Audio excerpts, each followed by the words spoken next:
हाय दोस्तों, आप सबको मेरा नमस्कार। दोस्तों, जयशंकर प्रसाद की जो आंसू कविता है उसकी मैं व्याख्या मैंने एक भाग तो डाल दिया था और मतलब थोड़ा सा टाइम हो गया है, उसके लिए मुझे मैं माफ़ी मांगती हूँ। क्यों, थोड़ा सा ऐसा ही अस्त व्यस्त काम हो गया था, इसलिए मैं नहीं डाल पाई। बट आज मैं उससे जो पहले वाला पार्ट था उससे थोड़ा आगे, मतलब थोड़ा आगे क्या, उसकी अगली जो पंक्तियां हैं उनका अर्थ डाल रही हूँ। तो एक बार मैं पहले वाली जो पंक्ति है वो आपको बताती हूँ। ये देखना, बिजली माला पहने फिर मुस्कुराता था आंगन में, हाँ कौन बरस जाता था रस बूंद हमारे मन में। मैंने यहाँ तक की जो व्याख्या है वो आपको बता दी थी। तो जो पहला भाग है उसमें मैंने यहाँ तक की व्याख्या आपको बता दी थी। अब अगली व्याख्या देखो, यहाँ से इसी के आगे है।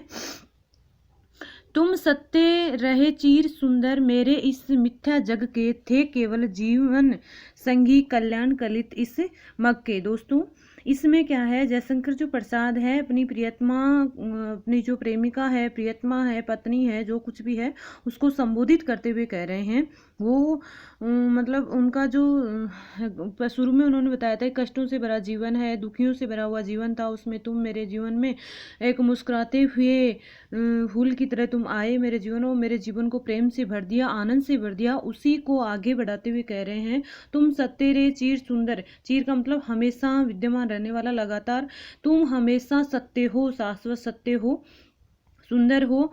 मेरा जो मिथ्या जग, इस संसार जो झूठा संसार है, इस पद के अंतर्गत कवि ने इस संसार को झूठा बताया है।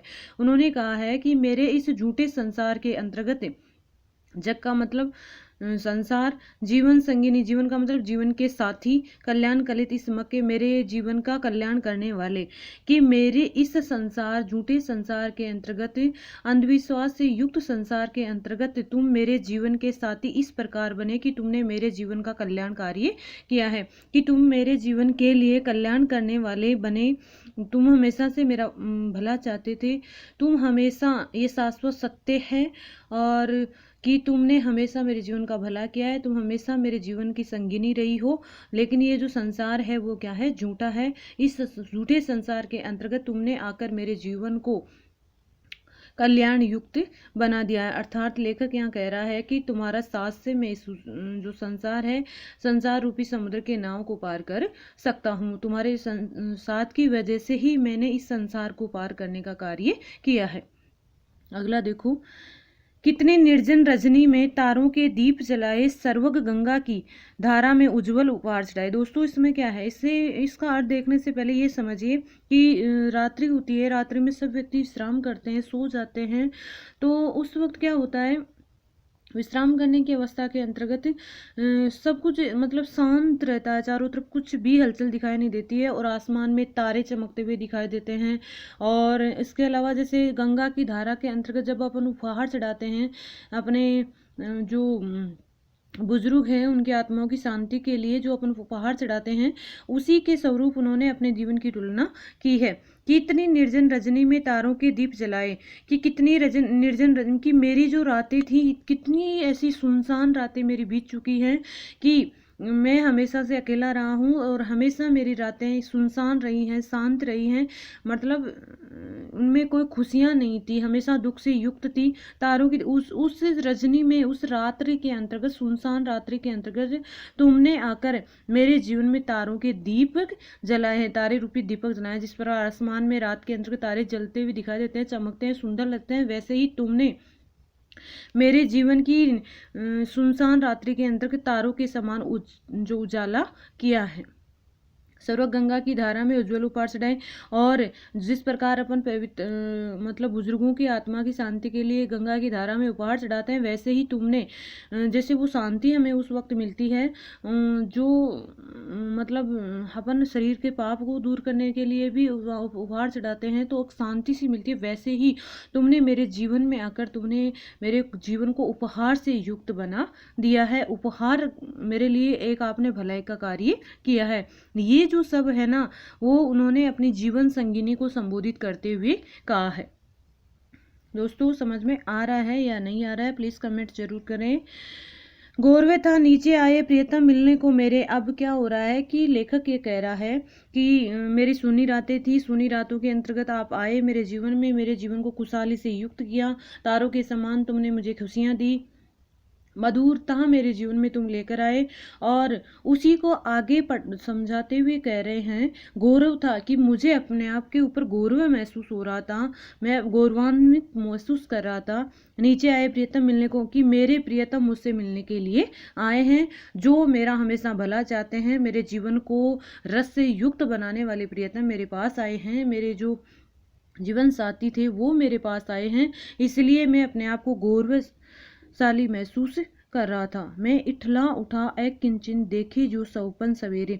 मैं इठला उठा मतलब लेखक कह रहा है कि मैं रात्रि में सो रहा था और सौपन में मेरे प्रियतम मुझसे मिलने के लिए आए हैं, मैं और जो सौपन में मेरे लिए आए हैं, तो मैंने देखा कि मैं जोर जोर से ठिला रहा हूँ, कि मारे खुशी के मारे मैं जोर जोर से नाच रहा हूँ। लगातार मेरे मन में हमेशा से खुशी विद्यमान हो रही है, कि और मेरे मन में ये उमंग हो रहा है कि अब मेरा जीवन खुशियों से भरने वाला है, और मेरे प्रियतम हैं वो मेरे मुझसे मिलने के लिए आए हैं, और मेरा जो सपना था वो भी पूरा हो चुका है। अर्थात लेखक इस पद के अंतर्गत ये कह रहे हैं कि मेरे प्रियतम मुझसे मिलने के लिए आए, और मैं ये सब उत्सुकता पूर्व कह रहा था, ये इठला रहा था, खुश हो रहा था, और अपने आप को गौरवशाली महसूस कर रहा था।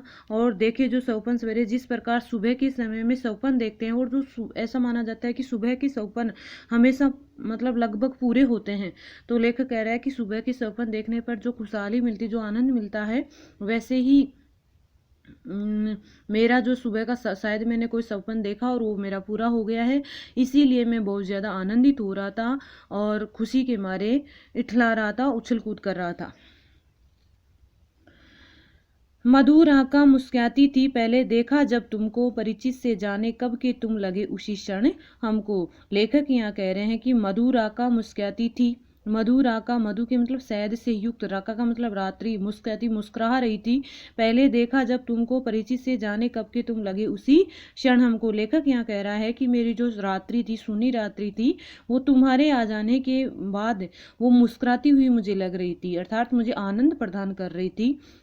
लेखक यहाँ पर और भी कह रहा है, जैसे अपन किसी व्यक्ति को देखते हैं और ऐसा लगता है कि इसको कहीं देखा हुआ है, ये परिचित सा लग रहा है, तो वैसा ही लेखक को अपनी प्रियतमा को जैसे ही उसने देखा तो उसे लगा कि ये शायद मेरा कोई परिचित है। तो उसी को संबोधित करते हुए लेखक कह रहे हैं कि पहले देखा जब तुमको, कि पहले जब मैंने तुमको पहली बार जब तुमको देखा, तो परिचित से जाने कब के तुम मुझे एक परिचित के समान लगे, कि मैं तुम्हें बरसों से जानता हूँ। कई बार होता है ना कि अपन किसी व्यक्ति से मिलते हैं और मिलने के बाद में ये होता है कि ना उस व्यक्ति को देखने के बाद उसे लगता है शायद अपन उसको पहचानते हैं, या अपना उससे कुछ अंदरूनी लगाव है, अपने आप ही हमारा उसके प्रति आकर्षण हो जाता है। वैसे ही लेखक का भी हो रहा है अपनी प्रियतमा के साथ। तो उनको वो कह रहा है कि पहले जब मैंने आपको कभी देखा था, मुझे ऐसा लगा था कि मैं तुम्हें जानता हूँ, या तुम मेरे कोई परिचित हो, या फिर मेरा तुम्हारा वर्षों से पुराना संबंध है। तुम लगे उसी क्षण जिस वक्त मैंने तुम्हें पहली बार देखा, उसी वक्त तुम मुझे मेरे परिचित के समान लगे, अर्थात तुम इस प्रकार लगे कि जैसे मैं तुम्हें वर्षों से जानता हूँ। परिचय राका जल निधि का, जैसे होता हिमकर से, ऊपर से किरणें आती मिलती हैं गले लहर से। इसमें इसका अर्थ देखने से पहले इसका राका का मतलब रात्रि, और जल निधि का मतलब समुद्र, हिमकार का मतलब जो बर्फ होती है, और किरणें आती, कि मेरा परिचय तुम्हारा उसी तरह था। एक बार पहले इसका सीधा सीधा अर्थ देखिए कि रात्रि के अंतर्गत समुद्र में जब बर्फ पिघलकर समुद्र में जाता है और उसके ऊपर किरणें पड़ती हैं, तो वह गले लहर से, तो जो बर्फ का पानी है वो समुद्र की लहरों से जाकर गले मिलता है। अर्थात लेखक यहाँ पे कह रहा है कि जिस प्रकार रात्रि के अंतर्गत, समुद्र के अंतर्गत जो बर्फ पिघलकर समुद्र की लहरों से जाकर गले मिलता है, वैसे ही मैं भी मेरा मन भी बहुत ज़्यादा उद्वेलित हो रहा था, तुमसे मिलने के लिए व्याकुल हो रहा था, कि मैंने जो तुम्हारे सामने जो परिचय किया था, वो परिचय मेरा उसी समान था जिस प्रकार बर्फ के ऊपर सूर्य की किरणें पड़ने के बाद वो पिघलकर समुद्र की लहरों में जाकर मिल जाती है, तो वो दृश्य अत्यंत ही मनोहारी होता है, अत्यंत ही मतलब अच्छा लगता है। अर्थात जो पानी है वो अपने प्रियतम के पास जाकर मिल गया है, वो अत्यधिक आनंदित हो रहा है, लहरों के रूप में वो अपनी खुशी प्रकट करता है उछल उछल कर।